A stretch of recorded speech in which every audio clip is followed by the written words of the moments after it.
Welcome to Praise, Prayer and Preaching with the Rev Dr Keith Garner. You join us once again in the Wesley Theatre here in Sydney as we come to the fifth in a series of 7 addresses looking at what I can only call significant pastoral themes. We arrive at this 5th issue. It almost stands apart from the rest, and it could be that many of us feel very negative about the theme itself. We might say we like these talks when they relate to things that are a weakness within us that we can somehow bring to God and He'll help us with or we deal with a pain within our lives. But when I use the word anger,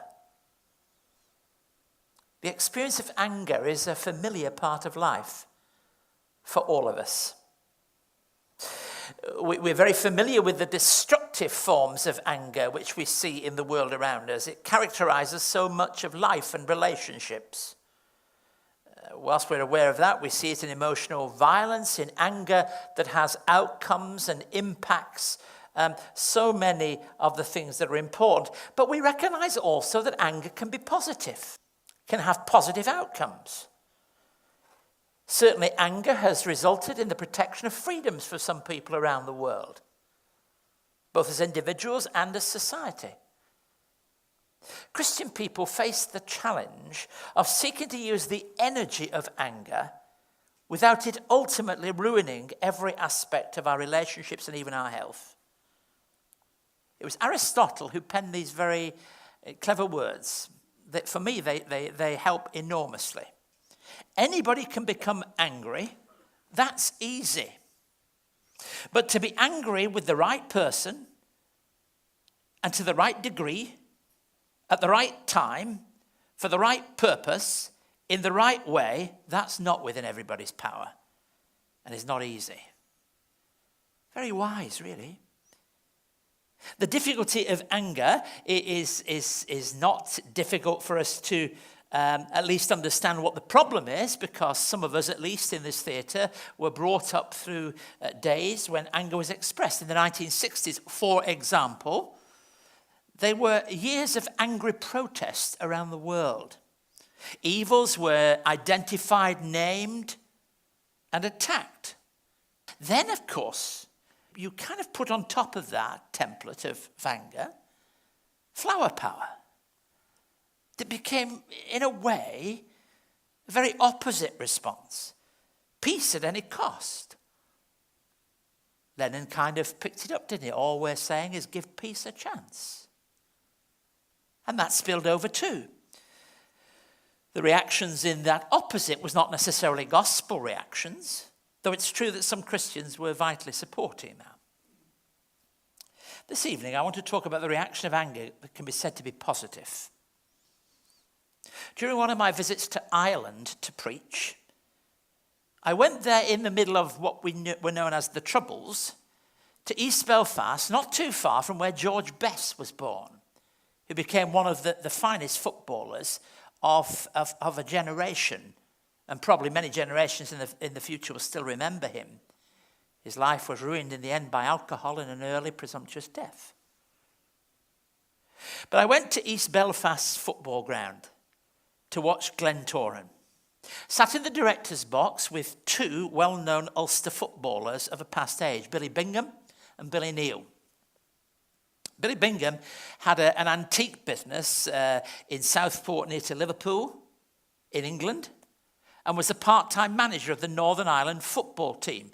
And if you really understand Ireland, you will know that sport is part of the tension that caused some of the divisions, or certainly maintained the divisions more properly.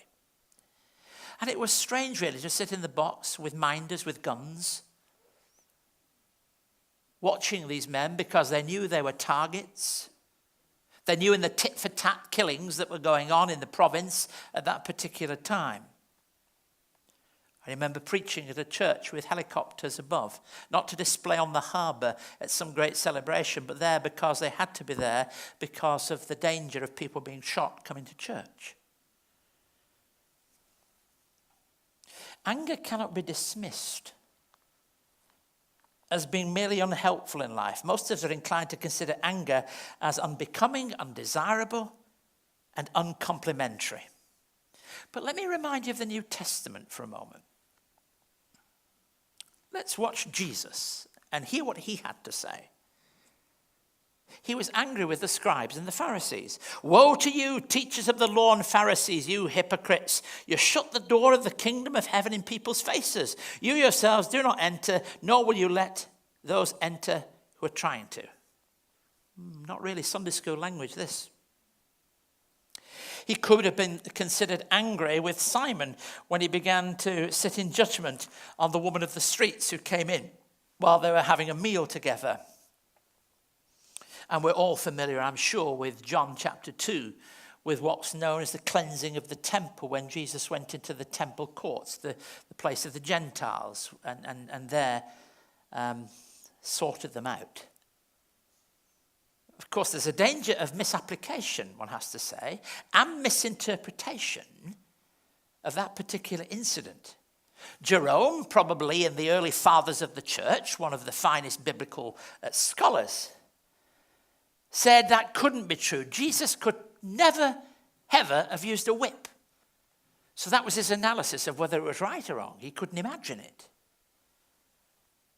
Having said that, others have taken it as an argument for violence and using violence. And then tame church people have said it's all about whether you sell fruitcakes and coffee in church. Just sort of bring it down a bit, doesn't it, really? What we're dealing with is a fundamental characteristic of God's nature, which is revealed in Jesus Christ, who is full of compassion and grace. It's interesting, the passage that I'm going to refer to in Ephesians 4 ends up with us casting off those things that are to do with anger and replacing them with compassion and with new powerful attitudes. But the text is Ephesians 4:26. "In your anger, do not sin." Gosh, don't we want to ask a lot of questions of a text like that? In your anger, assuming it exists, do not sin. These words are found as the apostle deals with the essential nature of the Christian faith as it applies into human living. He begins by saying there ought to be no falsehood in our lives, and there are more falsehoods than simply that of speech. For example, there's the lie of silence. All that's necessary for this world to go wrong is for good people to say nothing. How many times has it been quoted, reinterpreted? But it's true. One scholar reminds us of the menace of things left unsaid. Paul goes on to say there must be anger in the Christian life, but it must be the right kind of anger. Would many of the advances in the world have ever happened if there hadn't been that kind of anger which turns around selfishness and wrong attitudes? Take slavery, for example. People didn't just sit in a place where they thought this was not a good idea. They were angry about it. This was fundamentally wrong. But there are a number of things I want to say that I think flow from a text like that remind us that anger, whilst it might exist, must not burst forth into something that is sin. Firstly, anger needs to be expressed assertively. This is a complex and difficult point that I want to make. When we express anger assertively, we state clearly what it is. Now, it is very, very difficult sometimes when you're trying to find out what somebody's angry about and you can't really get to the bottom of it. You don't know what it is that really makes them the kind of angry person that they perpetually present as. But when it's expressed assertively, it's named. You know what you're dealing with. Learning to be what I might call appropriately angry takes a lifetime of learning. It's not just a unit in a management course or a section in a counseling experience. Some people express their assertiveness in ways that attempt to damage people. Properly used, assertive anger is one way of communicating our needs, our feelings, without violating the integrity of others. In many family contexts, gosh, if you want to talk about war and anger, I'll tell you where it's often most expressed: in families. I mean, it's hard, really. I remember looking at the list of people who commit murder. And family murders are right up there at the top. Friends and people who are in deep relationships with one another. In family contexts, anger can emerge, which is really about hidden power struggles, but dressed up usually about small issues. There is a film that was made many years ago. James Mason, the actor. You remember James Mason, the actor? He plays a very significant role as the father in a family. And really, what happens is, the daughter comes in for Friday night, because Friday everybody had fish.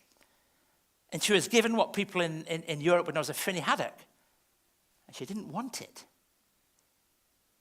And I'll tell you what happened in that family. Mother, bring it out. She's having nothing else till she's eaten it. You ever been in a family context like that? Just try and imagine for a minute. The film's very powerful, let me tell you. And it goes away. And it comes out at breakfast. And it comes out at lunch the next day. And this is a serious story. And it goes on and on and on. To the point, I think, where they almost forgot what it was about. That's really interesting. Anger that's not only expressed, where people actually get to the point where they say they don't know why they've fallen out with this person. I became a minister of a church where two families were at war with each other. And I'll tell you why they're at war. The church was a very big one. It had a drive that drove through trees and lawns before you hit the church area. And one man drove his large car down and nearly hit a child belonging to the other man. He didn't hit the child, but he nearly did. And they fell out. When I arrived as minister, that was 8 years previous. And still it was there. And it was fed by so many differences and little things that happened. It was, for me, one of the greatest joys to see them eventually working together on a building reconstruction program. Both were senior businessmen, used to having staff, used to being in business. They found something else to allow their energies to be sublimated into something better. Early in my ministry, I was walking down a street and someone asked me if I could just stop, and I was well known in the town. They said, "Could you come in?" And I went in the house and I was told this story about the illness of a person in the house and how, in fact, there might be somebody who was really to blame for this illness. I shared the anger of the person, but struggled in my own mind to know how it could be expressed. There needs to be clarification around anger, as well as being able to handle it within ourselves. So firstly, anger needs to be expressed assertively, named, clearly and properly. Secondly, we must learn to identify destructive forms of anger. If we're going to say there are some things that are positive, let's name the destructive forms of anger. Having established that what we might call righteous indignation, some kind of anger that has about it something that's good, there are so many clearly negative forms. Anyone can rant and rave. Anyone can stand in front of somebody's face. But to do nothing about the wrong in ourselves. We can curse the darkness, as the old saying, without ever considering whether to light a candle in the darkness. I remember spending a time with a family who had a little dog. It was a miniature, long-haired Dachshund. Beautiful dog. It would run at you, sit on you, play with you. We were going into the city and leaving the house. And the dog ran out of the house, and there was such a commotion at the bottom of the drive. I've never heard this little dog make so much noise. And this 9-inch giant was at the bottom of the drive, barking at a bemused German Shepherd dog, 8 times its size. The barking and the snarling made not a bit of difference. There are many expressions of irrational anger. In the 1970s in Britain, there was a group called the Angry Brigade. And they maximized media exposure to things that they were against. They targeted banks and embassies. There were 25 bombings. It was anger in a most unhelpful and destructive form. Much larger groups have adopted terrorism as a means of expressing anger. Only by identifying the destructive forms of anger can we understand the distinctive way of Jesus, which is so very different. So we can hold those things that Jesus said, those experiences that Jesus had, and say, yes, those are true, but they don't translate into every conflict situation in the world as being something that one is merely angry about by naming it. Anger, of course, most of all, is destructive of the person expressing the anger. We could spend a long time talking about angry brigades and bombs and action in the world, but the most damaged by anger is the person themselves.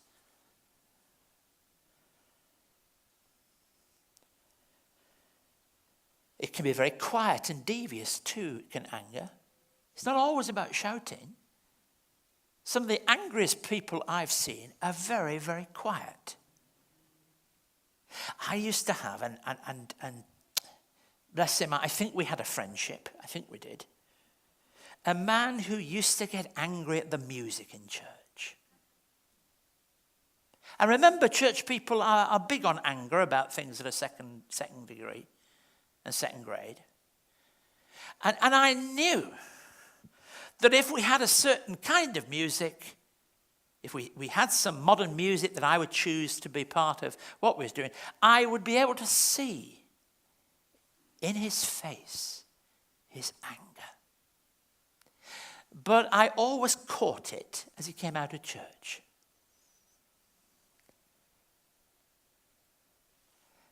Some things are best postponed.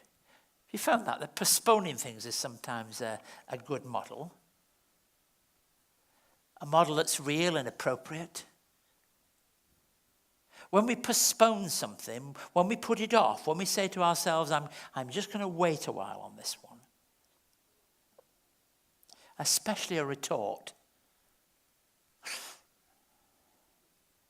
In this series, we've explored coming together with what we might call crises in our lives and reminded us ourselves of the need sometimes to let go of some things. If we don't find ourselves in a place where we can do that, it will ultimately destroy us. Then thirdly, clarifying real causes is important. The example of the temple and Jesus and the things that were happening in that temple court with the merchants and the money changers. I wouldn't have wanted to be one of them that day he came in. They were profaning the temple. And I'll tell you what's most important about it. They were profaning it in the only area that Gentiles could ever go. That's the secret. It isn't about silly pies and church rules and whether they're temple rules. The temple itself had set up a system that did not enable women and didn't enable Gentiles to actually enter into the most holy places. And so where they decided they were going to change the money was in those very places. So when Jesus is angry, it's much more than about whether they can change money in church. It's about profaning that which enables people to somehow come to God. He calls it a den of robbers. Oh, gosh, powerful stuff, isn't it? making a cool profit out of religion, really. Picture him at one end of the table, flipping the table over. One can only imagine what it was like to see grown men falling over each other as he acted. Christian anger is in the service of the high and the holy. An expression of it is found in John Powell and Loretta Brady's book, Will the Real Me Please Stand Up? And they write, whatever is not openly expressed in a relationship becomes a subtle form of destruction. So clarifying the reality of what you can be angry about, I put down on a piece of paper when I was preparing this address some of the things that I think are worthy causes to be angry about. When people are fleeced by con merchants. We see so many expressions of it. When overzealous religious people have misled others. When people needlessly die of hunger in the world. When folks abuse the rights of others. Well, selfishness seems to succeed. And when the name of Jesus Christ is dishonored. I think those are reasonable things to feel angry about. I'm not going to walk out of those situations and say I feel good about them. In his commentary on Ephesians, John Muddiman makes the point that actually there is a point about anger that has been made in the words that follow our text. He makes much of the clause in 5:27 in Ephesians, which has its allusion from Psalm 4, verse 4. Do not let the sun go down while you're still angry. And do not let the devil have a foothold. Anger is included by Paul in a list of works of what he calls works of the flesh in Galatians 5:20, just before the fruit of the Spirit. Sunset on the same day has a parameter. You are not free to keep being angry and angry and angry and angry if you're going to be a Christian gospel person. There is a parameter. And that parameter is a healthy one. Don't go to bed with the same anger. I think husbands and wives need to learn that. That whatever's happened during the day, when you tell each other you love each other at night and you kiss, that should be the end of it. Interesting that a similar theme is actually picked up in Deuteronomy when it's about a community as well. Muddiman sums it up by saying a fit of righteous anger is not necessarily sinful. It's the nursing of angry resentment that is condemned. And then when I come to this final point, finding appropriate degrees of anger. One of the ways in which people deal with anger is shutting down sometimes. Some people withdraw. Some people are silent. Now, this is not, I've got to be careful how I say this, but anybody in a family will know the person in their family who reacts to anger in this way. Doesn't say anything. Goes quiet. Sometimes that can escalate anger. Perhaps the Christian, above all people, should be able to deal with this. If I go to a cinema and the person in front is making a lot of noise, it would not be appropriate to tap them on the shoulder and say, please be quiet, I can't hear, and if you don't shut up, I'm going to throw you out the cinema. That's a little bit beyond what you should do at that moment, isn't it? Now, once we accept that, there is an appropriateness for anger. By degrees, our anger may escalate. There may come a time if they start turning around and doing things that you might call somebody else into the situation and so on and so on. When I began the series and I dealt with the question of tears, I concluded it was a very sensitive pastoral issue. I think this one is. And it's not usually in people's bundle of pastoral issues that we have to deal with. Unexpressed causes of anger, levels of frustration can damage.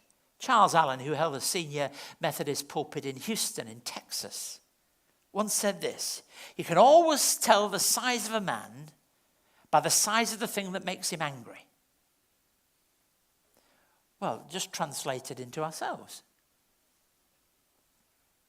I want to suggest that anger is a life experience. If a person tells you, I never get angry, they say, I never get angry, I'll tell you what to do.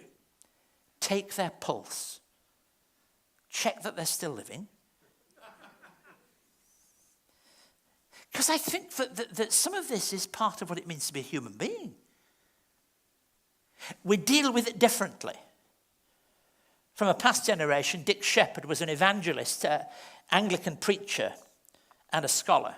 He wrote this: Christianity badly needs men and women who do not flinch from the crispness of religion, nor fear the wrestling that stirs up a wasp nest. Where the trumpet is expected, the flute will not suffice. And the flute, I fear, is the predominant instrument in the orchestra of institutional religion. I want a disturbance, the fire which Jesus came to cast on the earth. The reality is that for all of us, this is a difficult theme. I'm not expecting us to come to the end of this address and have it all worked out. But there were some principles in there. Not all anger is wrong. The right kind of anger is what we should look for. Appropriate expressions of it. And make sure that when the sun goes down, that you're not nurturing and nursing your anger any more than you need to. As I draw this difficult theme to an end, I conclude with the words of Herbert Butterfield. His writings on science, history, and religion are well known.